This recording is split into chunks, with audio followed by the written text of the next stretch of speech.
Well, an Icelandic government commission has approved a controversial plan that would see Magma Energy purchase a major Icelandic geothermal company. The plan stirred up a lot of opposition in Iceland, including from pop star Björk. Joining us now is Magma's CEO, Ross Breedy. Ross, so glad to have you back on the show. Thank you. Okay, so let's get an update of what's happening in Iceland right now. The deal has gone through. You've made the purchase of Iceland's third largest utility, HS Orka. So where do things stand at the moment?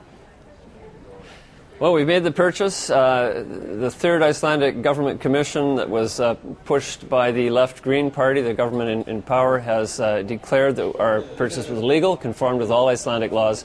And now we're going to move to actually trying to build the business even bigger and better. It's a wonderful company. It's a large quantity of green energy from geothermal power. Iceland's really ground zero for geothermal power in the world. This company has the opportunity to double and even triple potentially its capacity, and we're just going now to do the hard work and raise the money to build this company bigger and better. Okay, one quick follow-up on that. We actually, believe it or not, had on the Minister of Energy from Iceland on the other day. She was in Montreal, and she was telling us a little bit about the deal, and she said that the government potentially is interested in maybe shortening the lease that you have on this utility, which I think right now is 65 years. Is that something that might happen? Absolutely, and we're more than happy to do that. It doesn't really make the economic equation much different for us. To the extent we can cooperate with the government in achieving some of their aims, we're happy to do that, and we've volunteered that from the very beginning. Well, yeah, and let's jump into geothermal, because I think for a number of our viewers here, this is new stuff. So in addition to Iceland, where do you see applications for this technology globally? Well, Magma's whole premise is to build itself as one of the world's leading geothermal power companies, and it's an established industry in 26 countries around the world. Today, about 11,000 megawatts is produced from geothermal power all around the Pacific Rim, Central Africa, the Mediterranean, Italy, for example, all over the western U.S. It's a global business, low technology risk. It's been going for 100 years. And our job is to try to become the most pure play, large, institutional quality public company in the space to give equity investors the best possible way to get leverage to geothermal power through the equity market.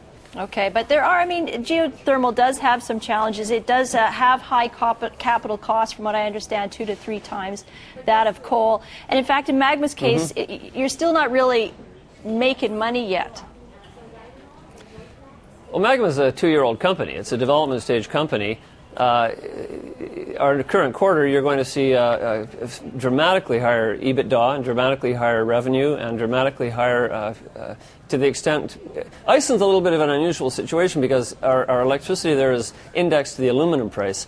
So if the aluminum price goes down, we have to do a derivative calculation of the income for the next 30 years. And that causes some really weird mark-to-market results in our income statement. But in terms of the cash flow and operating revenue, it's absolutely positive, it's strong, it's permanent. Once you have these plants running, they run essentially forever at very, very low cost. So if you can get them going, if you can support that high capital cost, you have a business that's essentially permanent and generating long-term stable cash flow. Okay, look, let's jump to another big interest of yours, silver mining. And, silver's hitting some all-time highs here. People are starting to say, hey, if I miss the gold boat, should I be jumping on silver now? I expect you're pretty bullish about silver. I've been bullish about silver for many, many years, and during the 1990s I was wrong, and during the years 2000 I've been right so far. We're in a very long secular bull market for all metals, not just silver, but all base metals, gold. There's all kinds of fundamental reasons that are shifting the world's money into commodities. Tremendous amount of new demand from all sorts of big markets like China, India, and so forth for all metals, and silver's just being pulled along with that. In sync with those forces, of course, are the secular events like the secular weakness in the U.S. dollar. And that's causing people to look for alternative ways to put their money into other monetary instruments. And silver has long been a world reserve currency, just like gold. So silver really is benefiting from both the factors influencing the gold market, the monetary factors, as well as the bullish demand side factors that influence industrial metals like copper and nickel. Silver has the benefit of the best of both worlds. Do you think, though, it could actually get back to the 1980s peak of $50? $50 was a freakish price caused by a manipulation by the Hunt brothers that really cornered the silver price, and it wasn't a real price. It was a real price caused by a squeeze in the commodity exchanges that were involved in the silver market in those days. So really today you could say that silver is close to an all-time high in real terms, excluding that little blip that happened in 1980.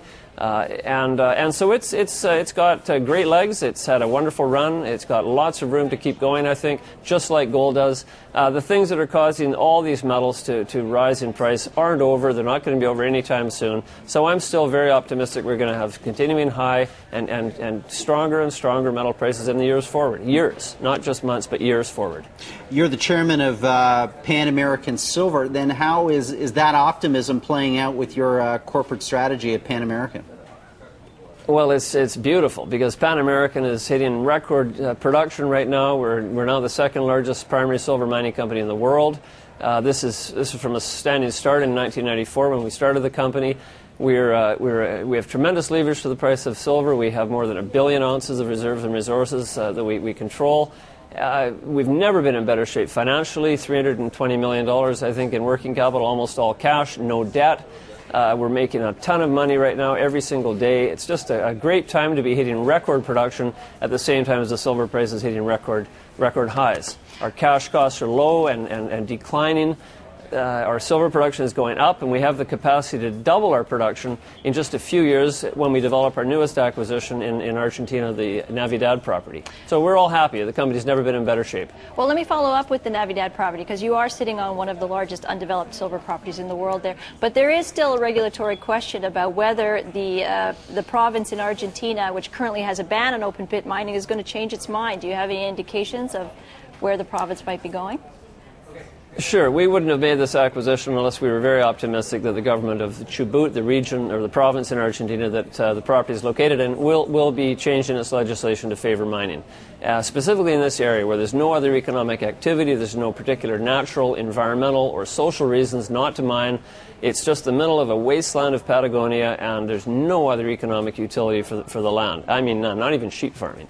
So we have no doubt that in due course the government will make its change to favor mining. We've got a lot of work to do as well to get this project advanced to feasibility. We're working on that very hard right now. We've got a couple hundred people working on the property. We're making a lot of contribution to the province already in economic activity. But when we get this mine developed, it's just going to open things up a lot and contribute hugely to the economic development of the province. Okay, so Ross, we're very optimistic that it's going to be approved. Okay, one last question then, Ross. I just want to get your thoughts. We've been asking a lot of people what they think about the potential acquisition of Potash Corp. You being in the mining business, what do you think about another Canadian miner being bought out by foreigners? I hate it, to be honest. I hate it. I hate losing these big companies from Canada. This is a global treasure, Potash Corp. Just like Inco and Falconbridge and Alcan were lost to foreign investors. I hate it because having a big head office in Canada really brings a tremendous amount to Canada and to Canada's role as a global mining country.